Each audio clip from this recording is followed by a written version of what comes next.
Hello বন্ধুরা, এই দেখো কত বড় একটা কুমির শুয়ে আছে। দেখো, দেখছো? দাঁড়াও একটু জুম করে দেখাই।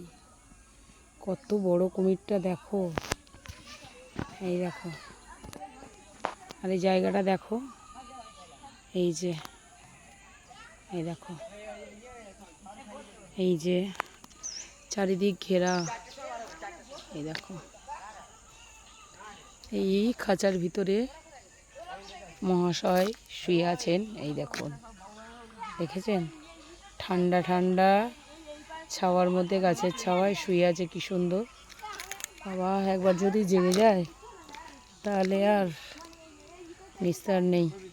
দেখো, আমি একটু মুখটা দেখানোর চেষ্টা করছি। এই দেখুন, দেখতে পাচ্ছেন কি? আমি বুঝতে পারছেন? এই দেখুন, এই দেখুন, দেখছেন? ঘুমাচ্ছে। ঘুমন্ত অবস্থায় কত শান্ত লাগছে শুধু খালি দেখুন। একবার যদি উঠে গেছে, ব্যাস। কেমন লাগছে বন্ধুরা? একটু কমেন্টস করে বলো।